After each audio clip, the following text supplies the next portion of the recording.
Capítulo 3 – O verdadeiro triunfo. Já manifestamos claramente nesse nosso atual estudo que não somos movidos pelo intuito de acusar para condenar quem quer que seja. A psicologia da condenação e da polêmica é própria da mentalidade do involuído, constituindo exatamente a atitude costumeira que queremos superar. Este é o plano de vida em que é usual sobrepujar o próximo, constituindo-se em seu juiz para nele encontrar e demonstrar os defeitos a fim de vencê-lo. Procuramos, pelo contrário, assumir o ponto de vista do evoluído, usando a sua psicologia, que não é vencer, pois isso não faz sentido nesse plano. Para compreender, procuramos observar o mundo de um plano mais elevado, onde os instintos e os métodos são diferentes. Desse modo, pensamos com a forma mental de outro mundo, no qual não interessa a própria supremacia, mas sim a compreensão. Um mundo onde não importa e não tem significado a luta para vencer, onde tem muito maior valor a capacidade de se coordenar na harmonia da lei. Trata-se de um mundo bem estranho, muito diferente do nosso, de um mundo no qual não há necessidade de discutir com os outros para ter razão e provar que eles estão errados. Nesse plano, a verdade não é um produto individual a ser imposto, mas sim uma substância universal, situada na lei e acessível a todos, porquanto, para quem tem olhos, a lei é evidente por si mesma, sendo compreensível por todos que possuam intelecto. Então, quando alguém erra, mesmo contra nós, a sua condenação ou punição, partindo de nossa parte, além de não ter sentido, ainda é contraproducente, pois para esse trabalho de endireitamento existe a lei, que sabe fazê-lo muito melhor, visto ser mais poderosa e mais sábia do que nós. O ato de condenar torna-se contraproducente para nós, uma vez que, por estarmos fora do reino da força e dentro do reino da justiça, o simples fato de querermos usurpar à lei as suas próprias funções de justiça, que não nos competem, constitui uma violação da ordem, uma transgressão da lei desse plano, deixando-nos sujeitos, portanto, a sofrer as consequências dessa violação. Devemos compreender que o plano do evoluído é o plano orgânico, onde tudo funciona bem, bastando que cada um permaneça plenamente disciplinado em seu lugar.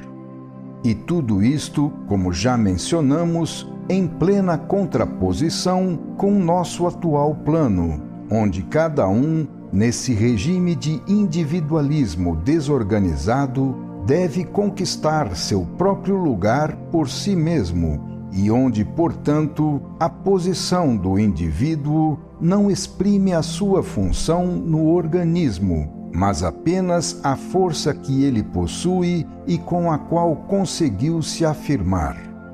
É assim que, no plano do evoluído, em face da ofensa, reage-se com o perdão, tal como aconselha o Evangelho, o qual é próprio daquele plano. O involuído acredita que, ao perdoar, ficará sem defesa, mas, pensando assim, ele erra por causa de sua miopia.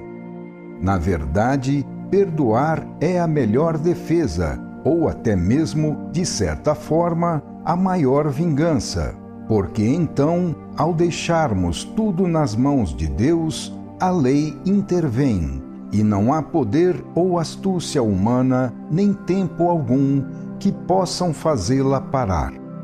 E quem conhece a lei sabe muito bem que a justiça será feita sem nenhuma possibilidade de escapatória. Será esta exatamente a conclusão e a moral da história que começamos a contar. Somente a ignorância dos primitivos pode supor que o sistema do Evangelho deixe o indivíduo sem defesa. Pode supor que o indivíduo, quando não recorre aos seus próprios meios, fica abandonado e perdido. Tal abandono pode acontecer nos planos inferiores, onde reina a desordem, mas não nos planos superiores, onde reina a ordem e a justiça. A narrativa do nosso protagonista, que deixamos momentaneamente em suspenso, a fim de enquadrá-la na amplitude dos problemas maiores, nos quais ela se encaixa como parte, será retomada mais adiante. Estas explicações são necessárias para justificar a conduta dele, que foi condenada por um mundo ignaro, de acordo com uma ou outra psicologia. Somente assim, estudando suas profundas razões, podemos explicar o significado e a lógica do seu comportamento aparentemente estranho. Em face da luta própria do plano humano, da qual decorre um estado contínuo de ataque e de defesa, a sua reação foi o perdão. Num mundo onde o mais forte é quem tem valor, tal sistema é desprezado como a maior das tolices, como a impotência dos fracos. Nestas páginas, entretanto, iremos estudando cada vez melhor a técnica desta estratégia, para demonstrar que ela, ao invés de representar uma tolice ou impotência dos fracos, é a maior sabedoria e poder dos fortes.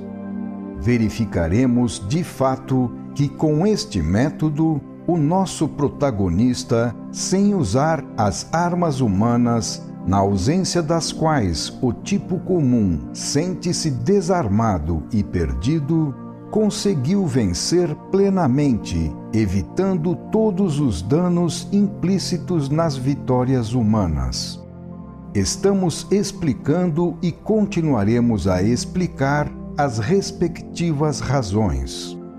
Estamos no mundo humano, no qual predomina o involuído e o qual é dirigido não pela inteligência, bondade e justiça, mas sim pelos instintos da animalidade. Trata-se de um mundo baseado no princípio da vitória do mais forte, onde se torna natural e contínua a luta para o triunfo desse mais forte. Nesse mundo, portanto, a condição normal é um estado de guerra de todos contra todos, numa tentativa de sobrepujamento recíproco para vencer. Um estado armado em que a paz é uma condição excepcional e a agressão torna-se possível a todo o momento. E, de fato, a paz nada mais é senão a trégua entre duas guerras, um descanso para a preparação da próxima guerra. Isto é verdadeiro tanto para as nações como para os indivíduos. O que permanece é o fato da agressividade contínua. Como se comportam em face desse fato os dois tipos, o involuído e o evoluído?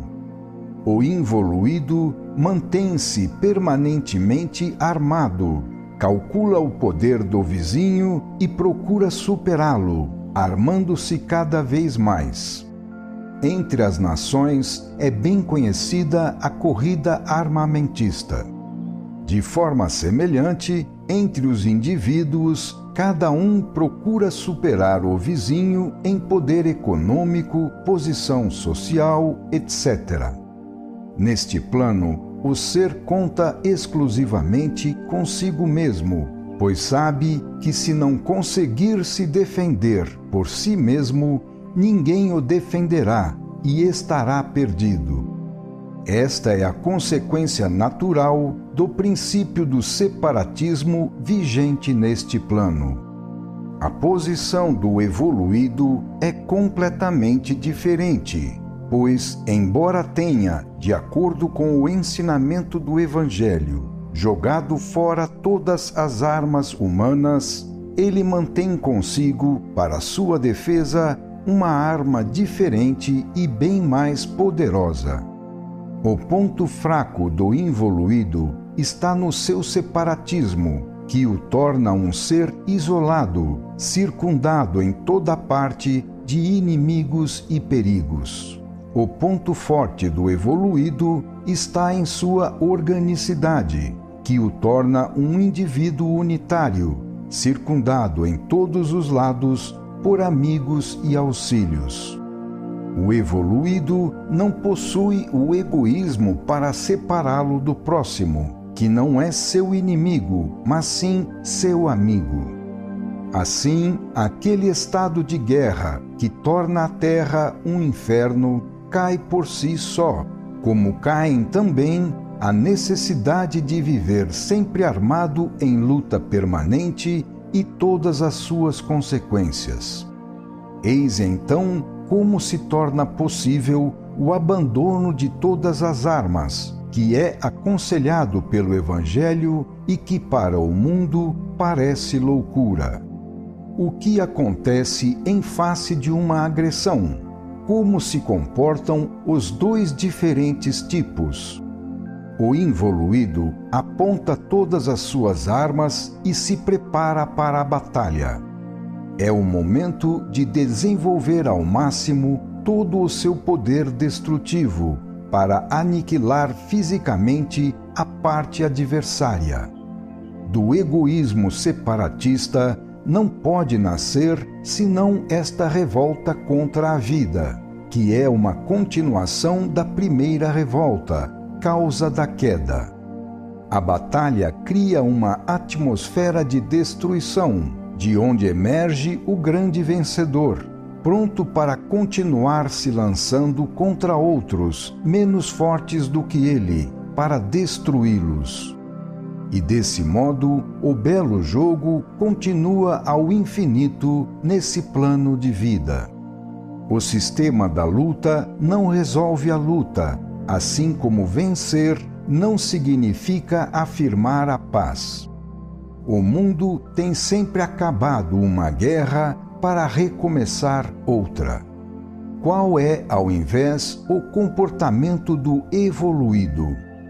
Como pode ele vencer reagindo com o perdão? Qual a significação da não resistência? Se é verdadeiro que o mal só pode ser destruído pelo acréscimo de um mal maior, como pode ser mais vantajoso o sistema de não resistir ao mal? O fogo é apagado com a água e não com outro fogo. O mal é uma dívida humana que é preciso pagar, e as dívidas não se extinguem criando-se novas dívidas, com as quais, ainda quando se alcança uma prorrogação, a dívida aumenta, ao invés de se resolver.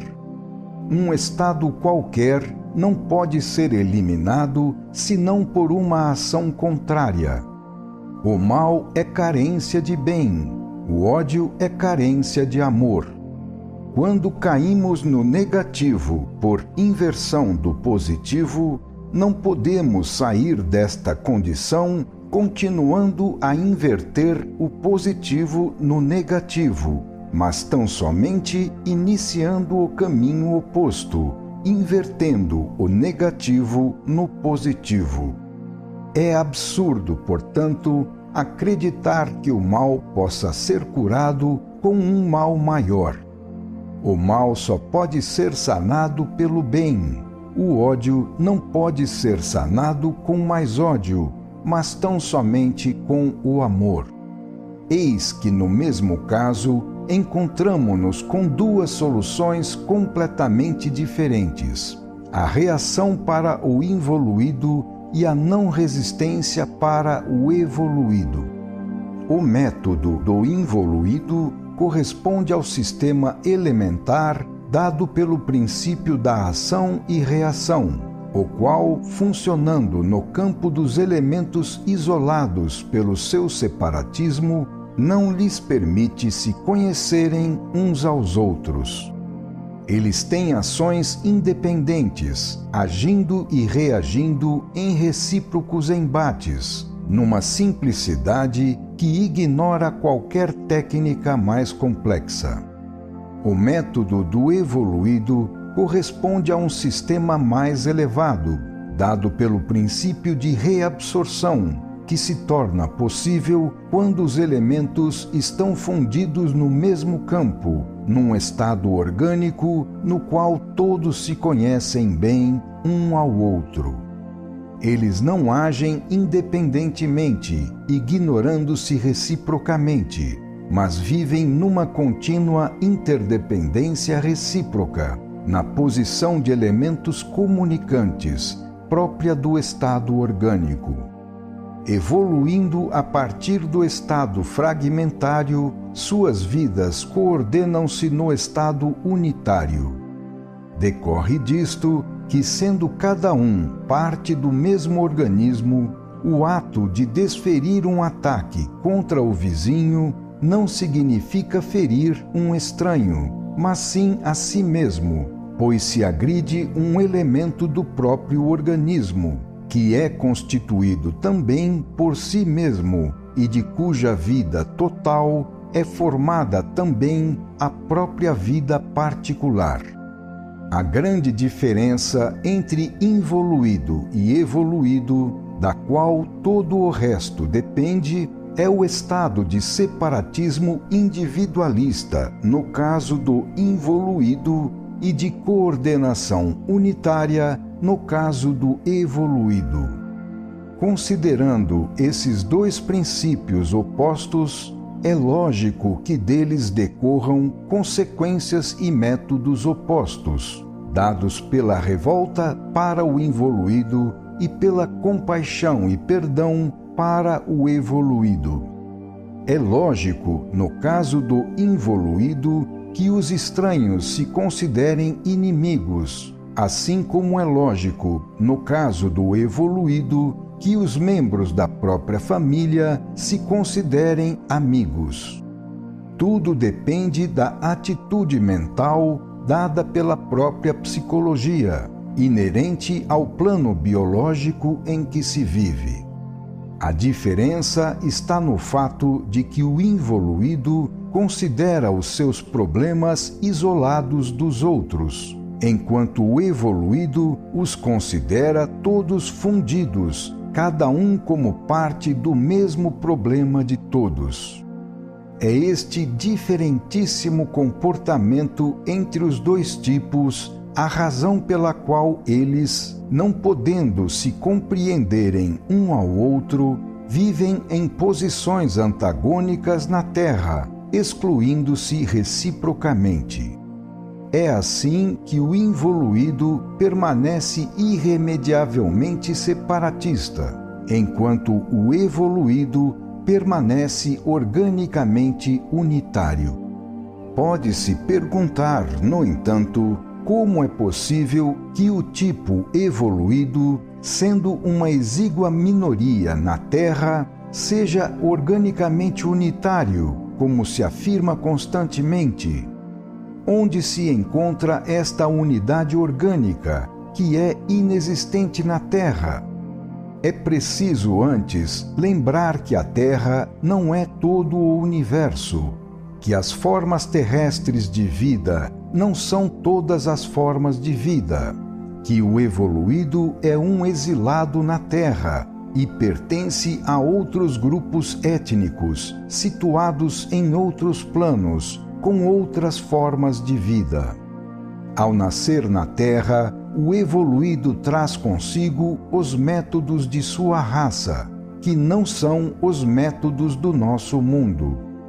Se neste nosso mundo aqueles métodos não vigoram e são mal recebidos, isto não significa que eles deixem de funcionar plenamente alhures. Portanto, devem existir mundos mais evoluídos nos quais o Evangelho, com os seus princípios de convivência fraterna, deve constituir uma posição já alcançada, uma realidade vivida, e não uma meta longínqua a alcançar, uma realidade apenas futura.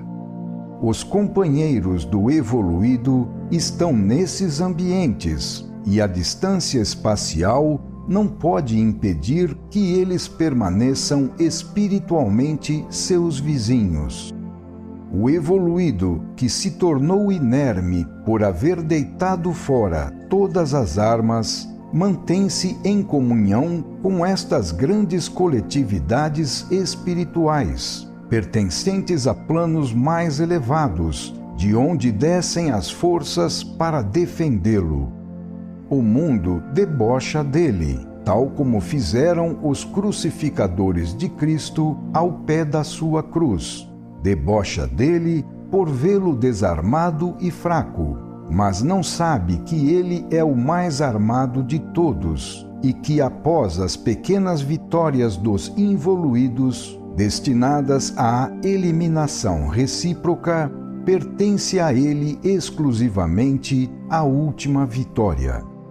É tanta a ignorância do involuído que ele é capaz não só de acreditar na debilidade do homem evangélico, embora este seja, na verdade, o mais forte, o único e o verdadeiro vencedor, mas também de supor que a vida seja tão pobre de meios e tão desprovida de inteligência que deixa os seus pontos mais vitais desprotegidos, à disposição da prepotência dos menos evoluídos. Devíamos fazer estas considerações não só para explicar a estranha conduta de nosso protagonista, mas também para compreender como é possível, por caminhos tão inusitados, ele alcançar a vitória.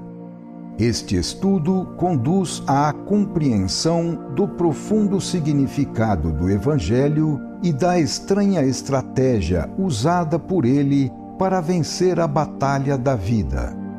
Nossa tarefa não é apenas contar uma história, mas também, acima de tudo, compreender os elementos sobre os quais ela se apoia, as forças que a movem e a sustêm, a lógica que a guia e a sua profunda significação moral e espiritual. Continua assim a grande batalha entre involuído e evoluído. A história que iremos contar é a de um cordeiro que anda sem armas entre os lobos e vence com o perdão e o amor. O involuído responde, abre aspas, não é possível. Sei por minha experiência que se ainda estou vivo, devo isto ao fato de ter sabido me defender. Sei ainda que se quiser continuar a viver, não há outro meio senão continuar com o mesmo sistema. Fecha aspas. O raciocínio permanece verdadeiro enquanto se tratar do tipo involuído, sendo natural, portanto, que este tipo, ao se fazer cordeiro, venha a ser devorado, porque esta é a lei do plano ao qual ele pertence. Mas isto não quer dizer que deva se dar o mesmo com o tipo evoluído, em cujo plano a lei é diferente e pode permitir que ele vença lá, onde o outro perde quando usa o mesmo sistema. Vimos como se comportam os dois biótipos, o involuído e o evoluído, em face do problema do ataque e da defesa. Continuemos a observar as diversas atitudes psicológicas e modos de comportamento que, em face também de outros problemas, decorrem para estes dois tipos de tão diversa natureza e forma mental. A vida observada do lado do evoluído não pode parecer a mesma daquela observada do lado do involuído.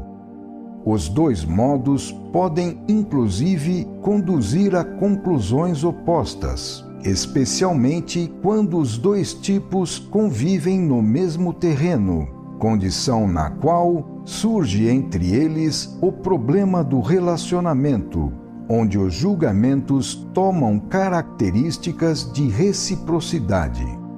Todos julgam, o evoluído julga o involuído e o involuído julga o evoluído, cada um com a sua tábua de valores e de moralidade, naturalmente condenando o outro, uma vez que por coerência e interesse condena-se tudo que está fora das próprias unidades de medida. Em nosso mundo, na Terra, é reconhecida oficialmente e vigora uma ética padronizada para o tipo médio, adaptada à sensibilidade e exigências da maioria. Acima desta média, no alto, estão os santos, os gênios, os heróis, e embaixo estão os primitivos, os selvagens, os delinquentes. Uns e outros estão fora do padrão de referência. Esta média forma para si uma ética adaptada à sua sensibilidade e às exigências de sua vida, sem alcançar, porém, estes pontos extremos. Sendo inumeráveis as graduações do desenvolvimento evolutivo pessoal e estando cada um situado em diferentes pontos da escala, há, por isto, um contínuo trabalho de adaptação do próprio caso particular àquela ética geral. Então acontece de fato que, se de um lado a ética geral procura enquadrar todos nas suas normas, de outro lado, todo indivíduo, por sua vez, procura adaptá-la o mais possível ao próprio temperamento, defendendo-se contra aquelas normas e buscando ser o menos possível incomodado por elas. O moralista, que dita as leis da conduta humana, deve fazer suas contas com esta resistência por parte do material vivo sobre o qual aquelas leis devem incidir. Se as contas estiverem erradas e a resistência for demasiado forte, levando as leis a exigirem mais do que a maioria pode dar, então é o legislador e a sua ética que vão para o ar. Poderão ser ignoradas as minorias, que terão de resolver por si mesmas os seus problemas, mas não se poderá pretender que se tenha a força de dobrar as massas, exigindo delas o que não podem dar. O mundo está repleto de leis religiosas e civis, de costumes sociais, de normas de todo quilate, que estabelecem qual deve ser a conduta do indivíduo. Deixando de lado o evoluído, pois a exceção não faz número, a massa vem a se encontrar em face de uma série de imperativos éticos que encerram como num torno a sua natureza animal inferior, para impeli-la a evoluir. Por isso, então, as massas anseiam por liberdade. No entanto, a liberdade que elas invocam não cria seres livres, mas sim escravos, pois o que elas desejam de fato é somente se livrarem do esforço que é imposto a elas pelas normas éticas para evoluírem, estando ansiosas para continuar a se refestelarem na animalidade. O moralista, como legislador que se propõe a ditar normas de vida, nunca deve esquecer a natureza involuída do tipo biológico a quem elas se dirigem e de quem se exige adesão. Em nosso plano de vida, tudo é luta, também entre as leis e o indivíduo, entre os princípios e a sua atuação, entre a teoria e a prática. Em nosso mundo, a inteligência não é usada para aderir ao ideal e imitar os modelos apresentados à humanidade, mas sim para se refinar cada vez mais na arte de se evadir ao peso da disciplina, reduzindo e até mesmo invertendo tudo em seu próprio favor. Eis então que quando um evoluído desce na Terra, trazendo aqui do seu mais elevado plano de vida novas normas de conduta para guiar a humanidade, educando-a e a impulsionando para o progresso, assistimos ao estranho fenômeno onde, em vez de uma adesão consciente para a própria vantagem de evoluir, verifica-se a procura de escapatórias para se subtrair àquelas normas, que representam, no entanto, um convite para se elevar. Eis como são recebidos na Terra os ideais descidos do mundo do evoluído. Tudo é sempre luta, e uma vez que os ideais atacam a animalidade para superá-la, surge sempre dela a reação para sobreviver. Então, a inteligência, em vez de ser usada para evoluir, é empregada para não evoluir. É interessante, ao lado do estudo da ética, analisar paralelamente as escapatórias encontradas pelo homem para se subtrair à pressão das normas dessa ética. Tais subterfúgios representam muitas vezes primorosas obras-primas da astuciosa arte da evasão, como vemos no maquiavelismo e no jesuitismo, verdadeiras escolas e sistemas de evasão. Assim, por exemplo, quando São Francisco, como biótipo evoluído, quis transferir para a Terra, pelo menos na sua ordem religiosa, uma aplicação integral do Evangelho, os seus seguidores próximos, seus contemporâneos, resistiram àquilo que lhes parecia excessiva rigidez da regra da ordem e procuraram refazê-la para adaptá-la numa forma mais cômoda. Depois disto, as 3 ordens franciscanas, a dos menores, a dos conventuais e a dos capuchinhos, mesmo divergindo em algum ponto, conseguiram todas evadir-se do voto fundamental de São Francisco, que era a pobreza, contornando a questão no sentido de nada possuir individualmente, mas podendo possuir coletivamente, como ordem. De fato, os conventuais vieram a ser denominados assim porque eram proprietários dos maiores conventos da ordem. A própria Igreja de Roma, que proclama o Evangelho ao dizer, abre aspas, se quiseres ser perfeito, vá e dê tudo, fecha aspas, frase que somente São Francisco viveu literalmente, ainda possui muito hoje, e tanto possui que se constituiu em poder temporal durante séculos, ao lado de outras castas reinantes. Porém, não condenamos. Seria infantil pretender que a opinião de um homem possa pesar em fenômenos históricos de tal amplitude. Procuramos somente compreender o que um homem poderia fazer, uma vez que isto pode ser útil para explicar o fenômeno e verificar que se as coisas se desenvolveram desse modo e a vida as permitiu, é porque a vida, que é inteligente, deixou acontecer assim naquele determinado momento, a fim de satisfazer outras exigências, ainda que inferiores e transitórias.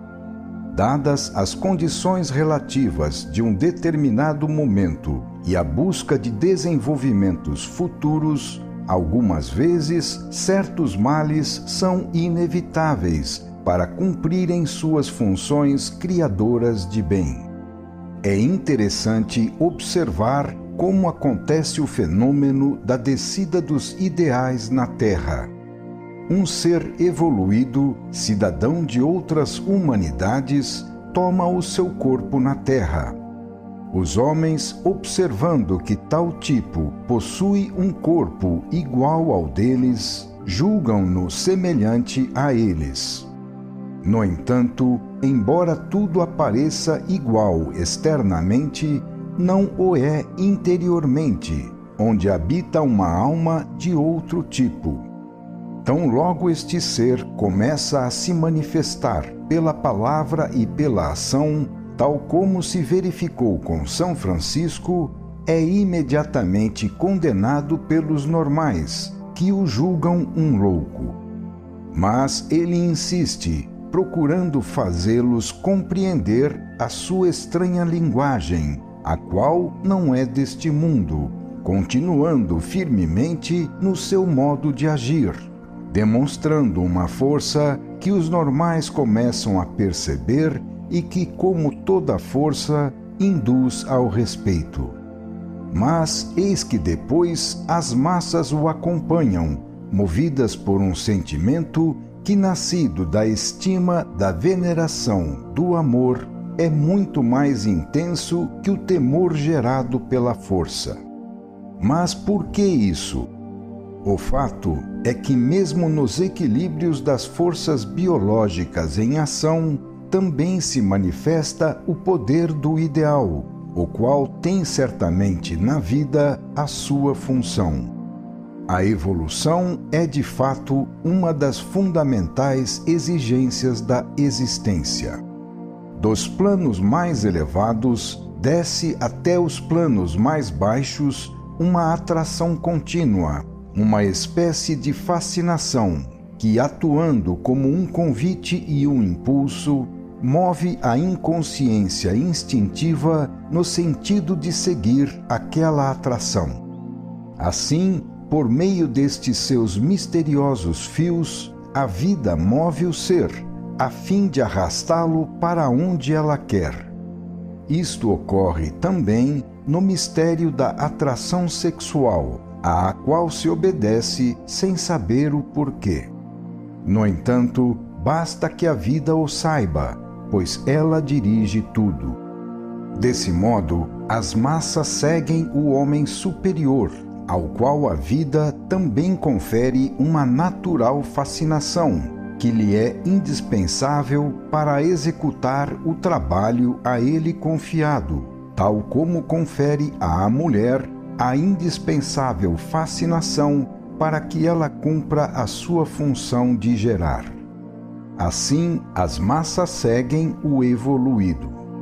Trata-se de dois termos opostos, que, tal como o macho e a fêmea, são por isso conduzidos ao abraço. A massa humana representa a fêmea, o elemento negativo, que recebe a marca e que, por ser mais débil, curva-se diante do outro elemento, mais poderoso. Eis então que, na última fase do desenvolvimento do fenômeno, assim como o macho submete a fêmea, o homem superior imprime o seu sinete de fogo nas carnes de seus seguidores.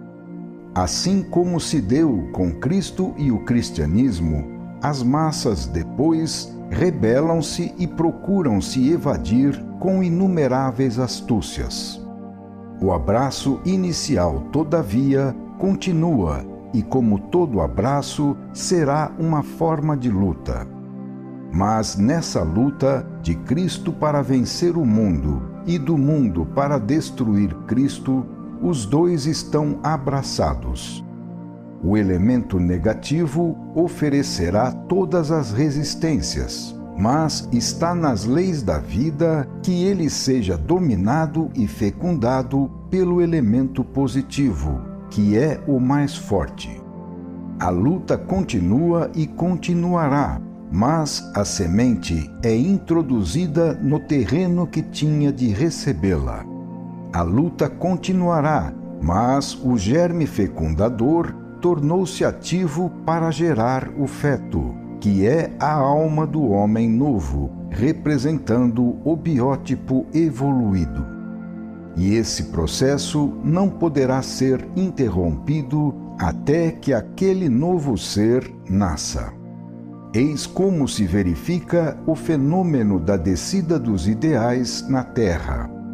Trata-se de um processo que lembra aquele da fecundação, pelo qual é sempre o elemento positivo que, sendo mais poderoso por estar à frente do caminho da evolução, agarra e arrasta consigo o elemento negativo, que, sendo mais fraco, é arrastado e, dessa forma, conduzido avante. Evoluído e involuído são os dois termos desta união. São três as grandes finalidades da vida, que as alcança através de três formas de união, dotando o ser do instinto adequado para cada fim. Primeira, a conservação do indivíduo, pela qual o indivíduo se une ao seu alimento, impelido pelo instinto da fome. Segunda, a conservação da espécie, pela qual o macho se une à fêmea, impelido pelo instinto do amor. Terceira, a ascensão do tipo inferior, pela qual o evoluído se une ao involuído, impulsionado pelo instinto da evolução.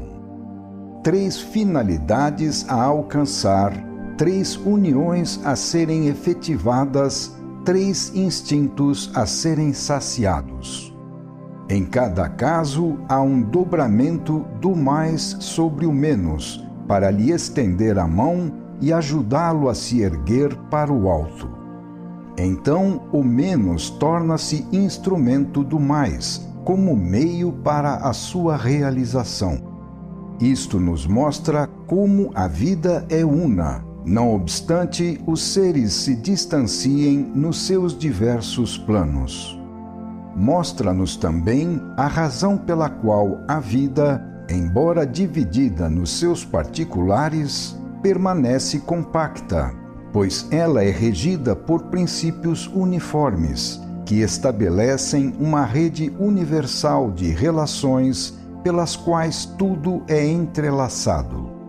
Estamos no reino do relativo, onde todo ser é um fragmento e, como tal, é incompleto, sendo por isso mesmo continuamente impelido à procura do seu termo complementar, do qual necessita para se completar. O termo complementar do evoluído é o involuído. Por isso, Cristo amou, mais do que a todos, os humildes, os pecadores, as ovelhas perdidas.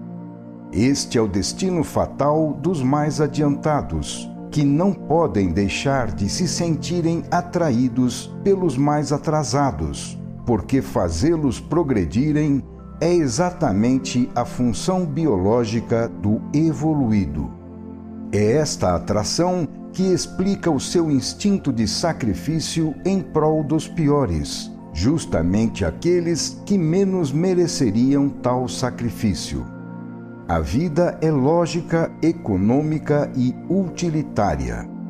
Se ela cumpre este contrassenso, devemos presumir que ela possui seus bons motivos, os quais, aliás, são aqueles já referidos. Portanto, podemos compreender também racionalmente por que Cristo tomou sobre si os pecados do mundo e o que isso significa em face dos princípios positivos da vida. Por outro lado, o termo complementar do involuído é o evoluído. É assim que depois o involuído rebela-se, persegue e mata o evoluído. No entanto, o seu ponto de referência, ainda que em forma negativa, é sempre o evoluído. Quem blasfema contra Cristo afirma sua existência e poder. Esta é a manifestação do inferior, ávido de destruição. É pela agressão que ele pode manifestar o seu maior grau de interesse. Por ser inferior e estar assim imerso no antissistema, o involuído é negativo e, como tal, do mesmo modo que ama bestialmente com a violência, também une-se com a revolta. Esta é a sua maneira de expressão, conforme a sua natureza.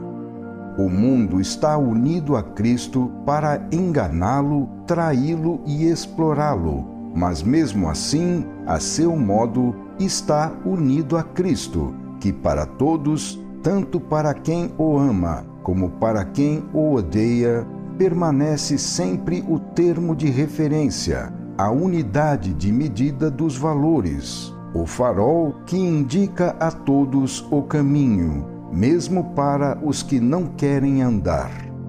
Podemos agora dizer que temos sob as nossas vistas as exatas posições do evoluído e do involuído em face das leis da vida. Podemos compreender suas diversas atitudes perante os ideais, que representam o futuro da evolução. Uma vez que os dois tipos encontram-se em posições opostas, é natural que sejam opostos os seus comportamentos. Em face desses ideais, o evoluído é levado espontaneamente a vivê-los, enquanto o involuído, ao contrário, procura escapar deles. Este é o índice que revela a natureza do indivíduo. Na posição avançada dos ideais, o involuído encontra-se deslocado, enquanto o evoluído encontra-se à vontade, no seu ambiente natural. A natureza do indivíduo é manifestada imediata e claramente pela atitude tomada por ele em face desses ideais, sendo ela positiva para o evoluído e negativa para o involuído. O evoluído procura subir para se aprimorar cada vez mais, sendo levado por isto a praticar mais do que pregar, a querer mais ser do que parecer. O involuído procura submeter os outros ao peso de todas as virtudes, impondo-lhes o esforço da ascensão, que não interessa para ele, sendo por isso levado mais a pregar do que a praticar, mais a querer parecer do que ser. Cada um age conforme a sua própria natureza e com isso revela-se. Continuemos a observar o diferente comportamento dos dois tipos a fim de que todos possam identificá-los em si mesmos. Colocado diante de seus próprios defeitos, o evoluído, em vez de se sentir ofendido, procura corrigi-los, uma vez que o seu escopo é melhorar. Quando observa defeitos no próximo, ele procura adverti-lo em particular, para aconselhá-lo a melhorar, e não para acusá-lo. Procura o bem dele e não uma ocasião para desacreditá-lo. Então o aviso é aceito, pois traz o bem e é feito com amor. O involuído, em contraposição, ao ser colocado diante de seus defeitos, ofende-se e não procura corrigi-los. Ele busca justificá-los e defendê-los, uma vez que seu escopo é o seu triunfo egoísta, a afirmação do seu eu. Quando encontra defeitos no próximo, procura acusá-lo, sem tentar compreender sua fraqueza, sua luta para melhorar, suas dificuldades para superar a própria animalidade. Ele o acusa de ser culpado por contrariar os grandes ideais, que são assim exaltados ao negativo, como meios de agressão e condenação. Ele não oferece nenhum aviso particular para ajudá-lo a melhorar e se corrigir, mas escandaliza-se, como seria direito dos puros, colocando-se como lhe convém ao lado dos juízes. Na sua astúcia, ele gosta de tomar a veste de extremamente íntegro, porque isto o coloca na posição privilegiada de defensor do ideal e o autoriza a condenar o próximo, para triunfo do seu eu, que se erige em modelo para o esmagamento do próximo. É o completo triunfo do instinto egocêntrico, oposto ao instinto altruísta do evoluído. É esse o modo pelo qual o involuído se revela. O seu terreno, como já dissemos, é a luta, em função da qual se desenvolvem os seus pensamentos e atos. Encontrando-se em ambiente hostil, que o mantém continuamente na necessidade de ataque e defesa, o problema de se melhorar é sobrepujado pelo problema mais premente de lutar pela sobrevivência. Neste ambiente de rivalidade, deixar que o outro descubra os seus defeitos significa pôr a descoberto o ponto fraco a ser tomado como alvo por ele, que está pronto para agredi-lo. Explica-se assim por que em nosso mundo seja tão difundida e instintiva a mentira, como uma arma de primeira necessidade para a defesa própria. Condena-se este comuníssimo espírito da mentira, mas é forçoso reconhecer que isto é uma consequência lógica ou até mesmo necessária do espírito de agressividade que o gerou, sem o qual a mentira não teria finalidade e, portanto, nenhuma razão de existir. Por parte da vida, é lógico que esta, ao ser colocada em perigo pela agressividade, defenda-se com todos e os mais adequados meios, de acordo com a elevação do plano em que tenham de funcionar.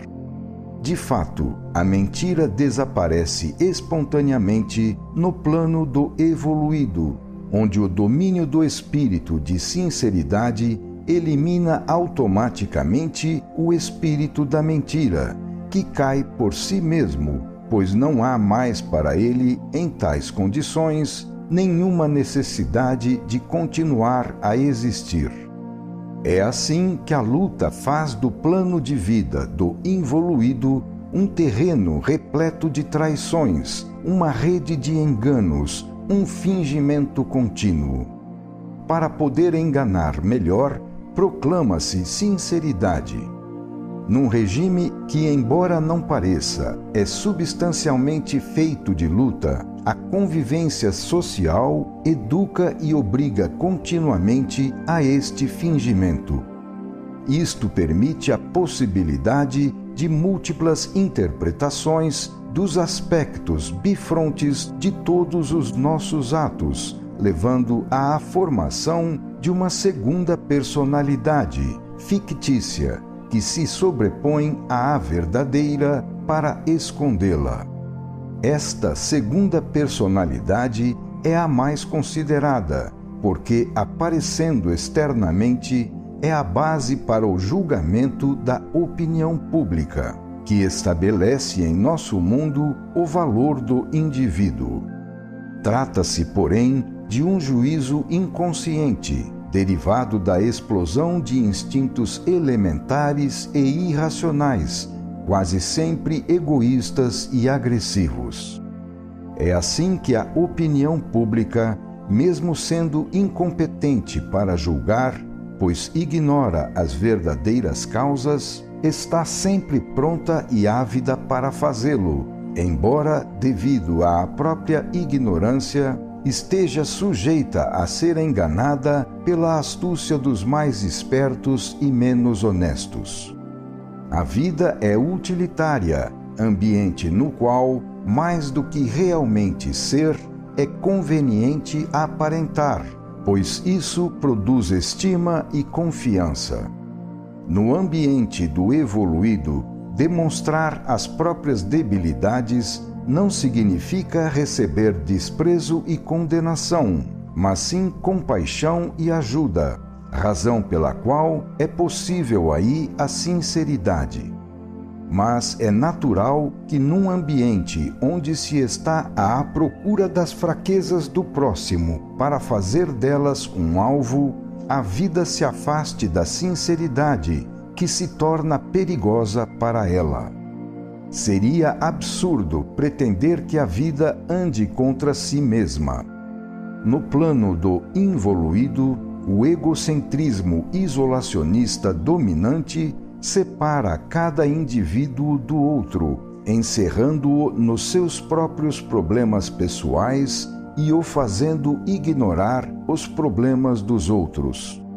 Em tal condição, os defeitos e os respectivos males dos outros não são os próprios. Portanto, torna-se legítimo desinteressar-se deles ou então persegui-los, pois disto pode resultar um acréscimo de si mesmo com o esmagamento do próximo.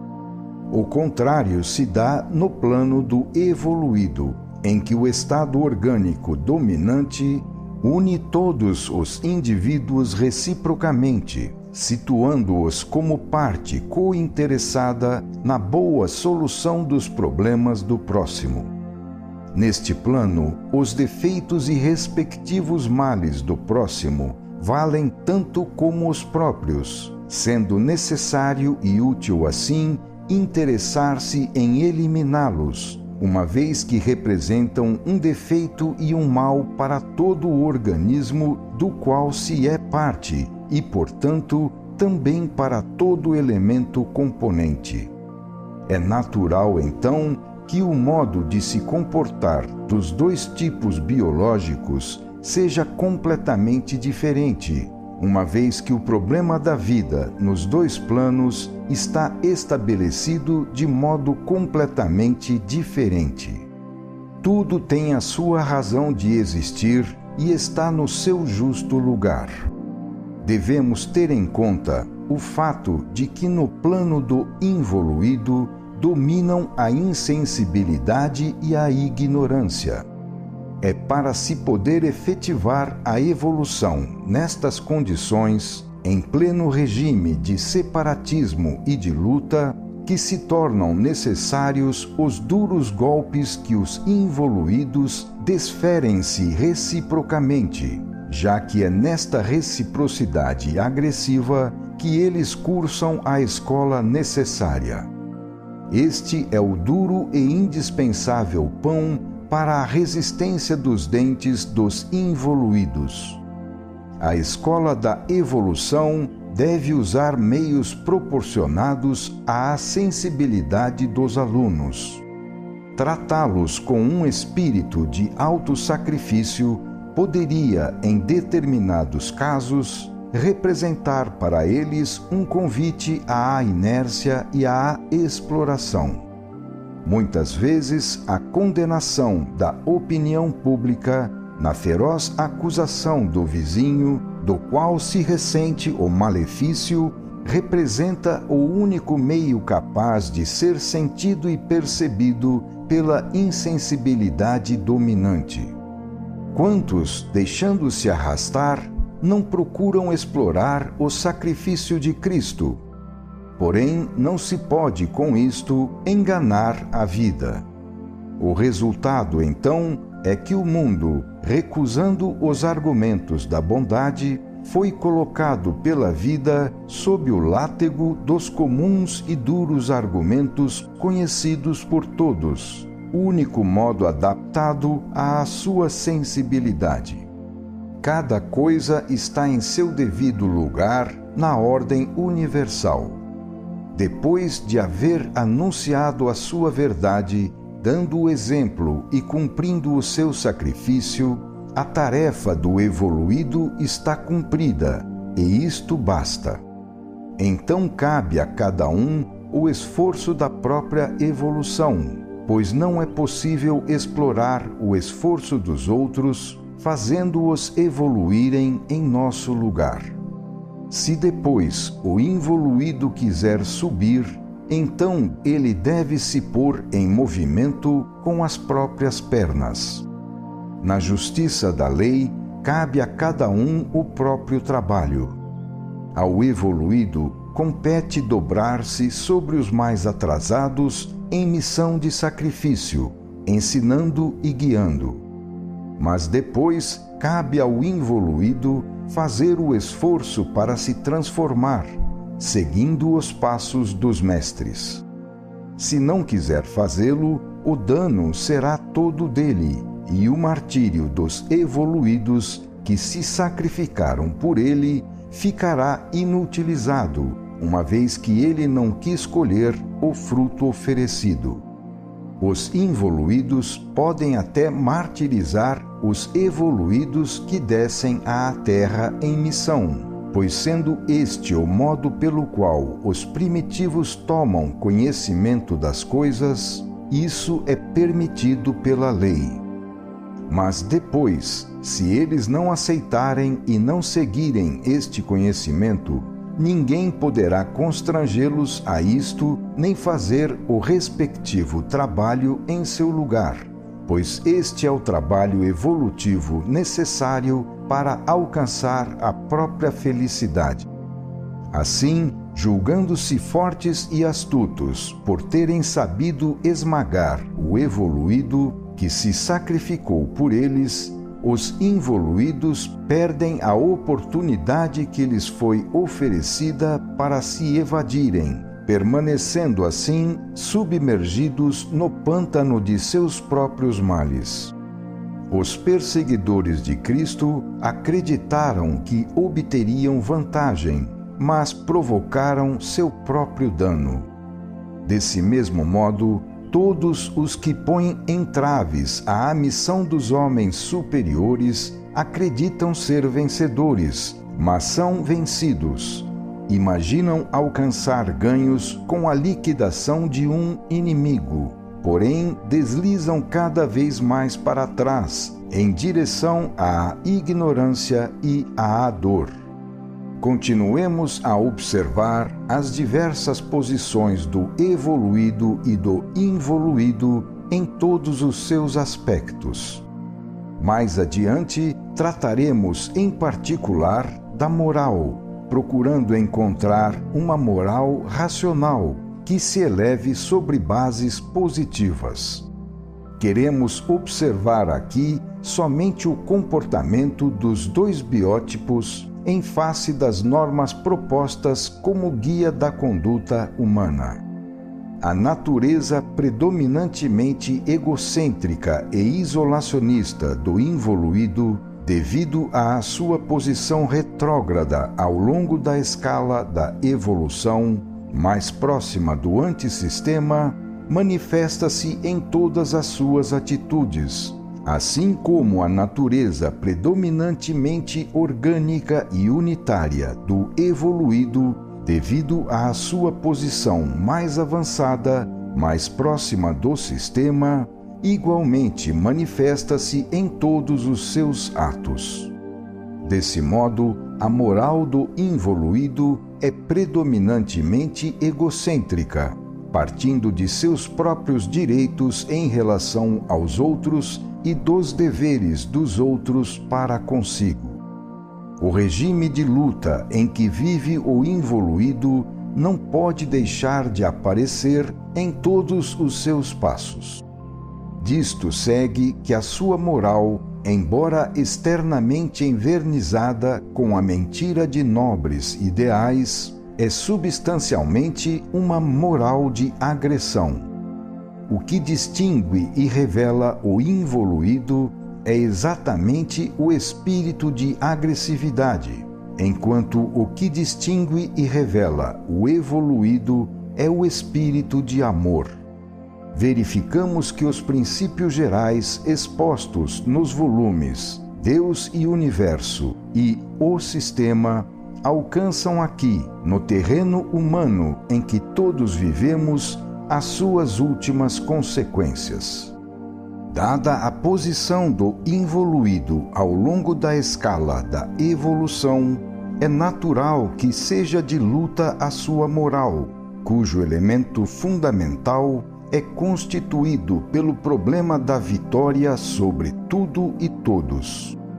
Desse modo, os conceitos das morais pregadas tomam uma significação completamente diferente. Num ambiente em que tudo é luta, qualquer coisa que venha a cair nele não pode deixar de ser transformada e utilizada como instrumento de luta. Não se pode dizer que no plano do involuído não existam ideais, religiões, morais e princípios de todos os tipos. Leis não faltam. Tudo isto, no entanto, representa a realidade biológica vivida não neste plano, mas sim em planos superiores, que serão alcançados no futuro, mas que ainda estão longínquos. A prática de tais princípios na Terra é forçada, obtida tão somente por meio da ameaça de sanções, não tendo nada da espontaneidade instintiva que gozam aqui os atos da animalidade.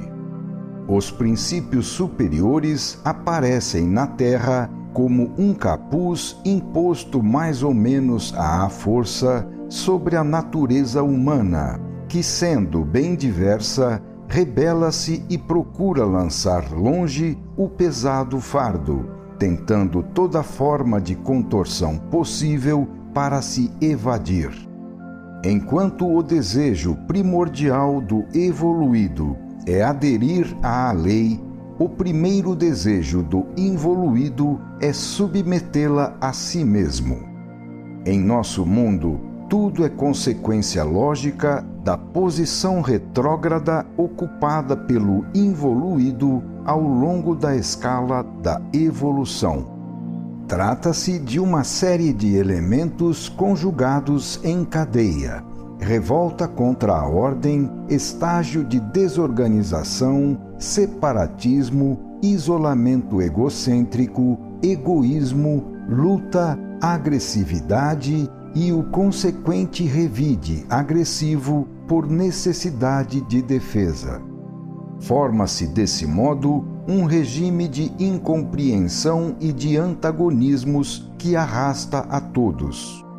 Para corrigir os últimos efeitos, seria necessário uma correção que remontasse até as causas primeiras, estabelecidas pela própria natureza do biótipo involuído. Tão logo o involuído conseguisse evoluir até um mais elevado plano de vida, o mundo ingressaria num regime de compreensão que, com o reconhecimento dos direitos alheios, pacificaria todos os antagonismos. Mas, na situação atual, como pretender que aquela crítica alheia, movida não por amor e para melhorar, mas sim como agressão e para acusar, venha a ser recebida de boa vontade, sem que haja em quem a receba a explosão do espírito de agressividade da qual tal crítica está repleta? Quem não estaria pronto a aceitar e agradecer a intervenção do próximo quando isto fosse feito com uma finalidade de bem? Como podemos pretender que a vida dê ao indivíduo o instinto contraproducente de aceitar algo que se move contra ele por espírito de agressividade e que resultaria em seu dano? E como pode a crítica ser diferente da reação que ela provoca quando se vive num regime de luta? Quando nos encontramos em face de tais comportamentos, estará a culpa em quem reage ou em quem provoca tais reações, colocando a outra parte na necessidade de se defender? Por vezes, nestes casos, acontece a utilização de um evangelho invertido. E, de fato, pregando a paciência e o perdão, o evangelho desarma o homem no terreno humano e, por isso, é considerado ótima coisa pelos oponentes daquele que segue tais preceitos. Levanta-se então a bandeira do evangelho por ser este o melhor meio para desarmar o inimigo. Além disso, caso o oponente não se deixe desarmar, aceitando ser esmagado, pode-se encontrar nisto uma nova razão para condená-lo perante os nobres e santos ideais que ele, com grande escândalo dos seus críticos, demonstra evidentemente não respeitar. Então, em nosso mundo, onde tudo pode ser invertido e falsificado, alcança-se o esplêndido resultado de que as virtudes e os ideais que deveriam tornar o homem melhor são usados como termo de confronto para mostrar os defeitos do próximo e acusá-lo por isso. Essa é a natureza do involuído. Esse é o seu instinto, que ele procura satisfazer. Esse é o caminho que ele é impelido a seguir pelo espírito de agressividade que satura o seu ambiente, em razão do qual tudo em suas mãos torna-se arma de luta para vencer e dominar. Só procura verdadeiramente a virtude quem a procura em si mesmo e não nos outros. Além disso, quem a possui não a exibe para obter honras, pois nesse caso não seria mais virtude, e sim exploração da virtude. Quem procura a virtude somente nos outros, faz dela um meio para figurar esplendidamente enquanto está esmagando o próximo. Este método é muito usado para conseguir honra de virtuoso, pois, além de ser barato, causa muito incômodo para os outros, mas bem pouco para si. O involuído é prático e utilitário, sendo parte de sua lógica tirar proveito de tudo. Pode-se tornar este método muito mais seguro e proveitoso acrescentando a pregação da virtude e a escandalização com quem não a pratique, que são considerados pecadores e afastados assim com repugnância. Analisamos esta psicologia com a finalidade de explicar a sua existência. Tudo decorre sempre da condição inicial, dada pelo fato de que o involuído vive num regime de luta em que a agressividade para o ataque e a defesa é uma condição necessária para a conservação da vida. Num ambiente constituído de egocentrismos rivais, esmagar o próximo representa uma vantagem. Libertar-se de um concorrente significa um espaço vital conquistado. Para o involuído, ideais e virtudes constituem um impedimento nesta luta. Como, então, dada a psicologia utilitária dominante, não deixar de jogar este impedimento sobre os ombros do vizinho para amarrá-lo o mais possível, se isto constitui uma vantagem para si? Tudo é lógico na natureza. Por que, então, não se ter coragem de olhar de frente esta lógica, se isto nada mais é senão a última consequência das reais premissas representadas pela natureza do involuído?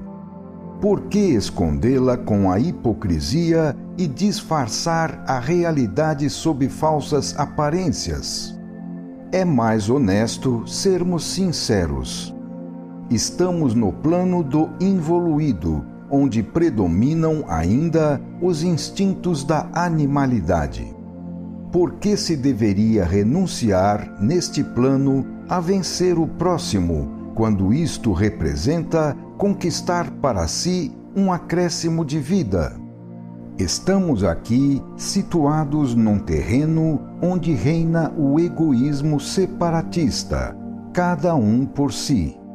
E se o indivíduo não aproveitar a fraqueza do vizinho para sobrepujá-lo, este vizinho aproveitará de sua bondade para esmagá-lo.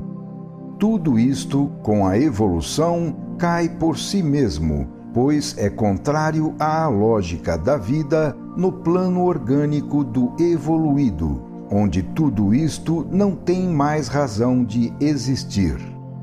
É lógico, no entanto, que no plano do involuído isolacionista, a lógica da vida seja diferente. Neste plano, os princípios descidos do plano do evoluído na forma de ideais, religiões, normas morais, leis sociais, etc., representam um fardo que a animalidade procura alijar de si. Com seu desejo de permanecer na plenitude de seu nível, a animalidade não quer ser extinta pela evolução, que procura destruí-la. Todo progresso para o alto, no plano da animalidade, representa uma renúncia à vida. Nesse mundo de rivalidade, é natural que cada um procure fazer com que a renúncia seja praticada pelo próximo, o seu rival, em vez de ser constrangido a praticá-la ele mesmo. Explica-se assim, em muitos casos, a exaltação dos ideais, uma vez que tais ideais representam um meio para induzir o próximo a uma renúncia, a qual, limitando o seu espaço vital, aumenta o nosso. Não se quer dizer com isso que não haja quem sustente sinceramente os ideais, mas o fato é que se disso não decorresse alguma vantagem, muitos não os afirmariam. Nesses casos, exige-se que as renúncias sejam vividas pelos outros em nome dos princípios ideais, porque ao limitar seus apetites ou até mesmo eliminar um rival, consegue-se afastá-lo como concorrente do mesmo prato, onde preferimos comer sozinhos. Para o evoluído, tudo corre de modo completamente diverso. Uma vez que o seu centro vital está situado em outro plano, é natural que a vida alcance os seus objetivos de outra forma. Se no caso do involuído, esse objetivo é alcançado de modo egocêntrico, no caso do evoluído, ele é alcançado de modo orgânico unitário, exatamente porque o involuído encontra-se mais próximo do antissistema, que possui aquelas características, e o evoluído, pelo contrário, encontra-se mais perto do sistema, que possui as características opostas. De fato, no plano do involuído, a plenitude da vida é alcançada com o triunfo da animalidade, enquanto no plano do evoluído, ela é alcançada com o triunfo da espiritualidade. Para o involuído, separando-o das vantagens oferecidas pela prática dos ideais e das virtudes, interpõe-se a barreira representada pelo esforço necessário à subida até aquele plano, no qual o evoluído, que já o alcançou, colhe naturalmente aquelas vantagens. É assim que no plano do evoluído as virtudes que tanto pesam para o involuído são praticadas espontaneamente, sem esforço, como se verifica com todas as qualidades adquiridas no estado de instinto. Nesse caso, as virtudes representam uma norma de vida das quais se experimentou a utilidade, uma disciplina que valoriza quem a segue, uma lição bem assimilada. Para o involuído, em vez disso, as virtudes representam uma norma nova, que pretende inverter o seu mundo a fim de construir outro, prometendo resultados cuja utilidade ainda não foi experimentada e para cuja conquista ele conhece bem o peso do sacrifício necessário. Assim, enquanto o evoluído, em face dessas normas, encontra-se na posição de aceitação natural, o involuído encontra-se na posição de rebeldia e defesa. Então, o involuído defende-se contra as normas superiores da ética, da mesma forma como ele se defende contra todos os outros perigos que o ameaçam, pois esta é a atmosfera do seu ambiente. Entretanto, o mundo está repleto de harmonias maravilhosas, cuja compreensão é fonte de imensas alegrias.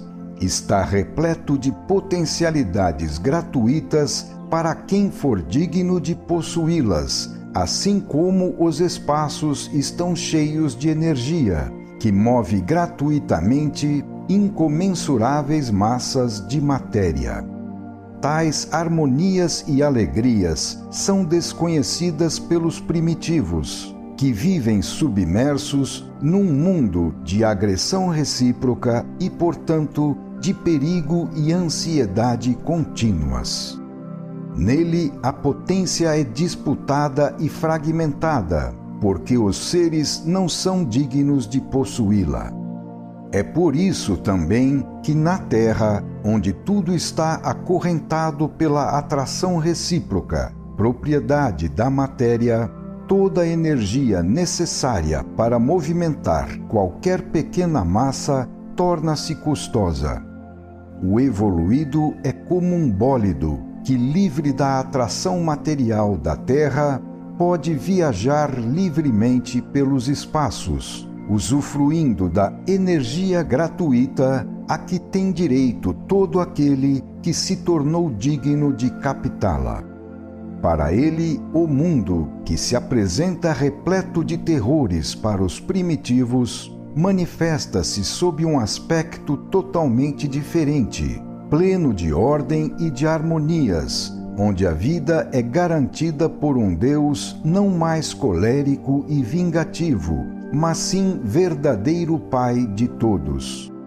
Então, a nossa grande habilidade de saber vencer o próximo para usufruir neste inferno uma vida bem dura, torna-se um esforço sem sentido, uma condenação reservada aos inferiores, embora necessária para acordá-los de sua insensibilidade e ignorância. O erro psicológico do involuído está em acreditar que a disciplina das normas superiores constitui uma restrição da vida, quando, na realidade, esta disciplina representa tão somente o esforço necessário para alcançar condições de vida mais elevadas e melhores. A ignorância do primitivo está em não compreender que a luta para sobrepujar o próprio semelhante não produz senão resultados imediatos e transitórios, enquanto a verdadeira luta que deve ser travada é pela superação do próprio plano de evolução, porque esta é a única luta capaz de produzir resultados decisivos, embora longínquos. Permanecer encerrado na própria psicologia, constitui a maior condenação do involuído, mas este é o natural e inevitável efeito de sua ignorância, que é própria do seu plano, de onde ele não poderá sair enquanto não souber efetuar o esforço para superá-la. Em face da disciplina que deseja coordená-lo num sistema orgânico, ele se sente prisioneiro, rebelando-se tal como faria uma fera colocada para viver num dos nossos apartamentos. Enquanto o homem civilizado sente-se muito melhor numa casa do que na floresta, a fera sente-se engaiolada e praticará todos os esforços para se evadir. Permanecer nesse ambiente civilizado representa algo fora do concebível para o involuído, que está inexoravelmente amarrado à lei do seu plano, razão pela qual seus esforços desenvolvem-se conforme essa lei. Para ele, a sua posição relativa tem valor absoluto.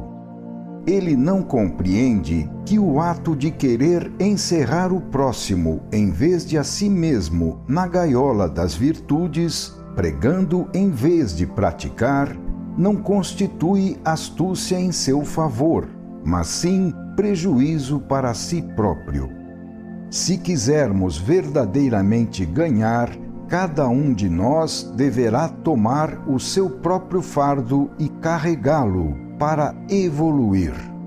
Somente ao primitivo ignorante, decaído no antissistema, o mundo pode parecer um caos onde a vida pertence ao mais prepotente, que sabe se impor. Tudo é regulado, inclusive nos planos inferiores, pela lei de Deus, que é ordem e justiça. Somente quando se progride ao longo da escala da evolução, começa-se a compreender isso, porque subindo, o ser avizinha-se do sistema. Eis no que se torna o mundo do evoluído quando transferido para o plano do involuído. Eis porque o produto das religiões e dos ideais está constituído, na prática, mais por pregadores de virtude do que por virtuosos. Eis como as normas de uma vida superior, movimentadas pelos astutos, servem muitas vezes para apanhar os ingênuos, os honestos e todos os fracos que não sabem se defender. Mas Deus não pode ser enganado, pois Ele vê também atrás dos bastidores.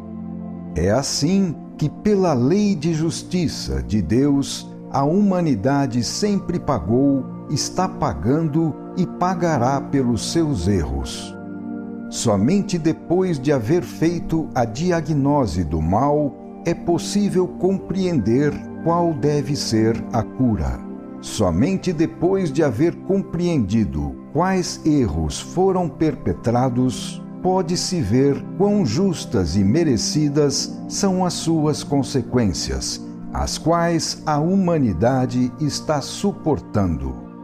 Sem condenar e muito menos pretender reformar, quisemos aqui chegar à compreensão destes fenômenos, sobre os quais boa parte de nossa vida individual e social está alicerçada. Final do capítulo 3.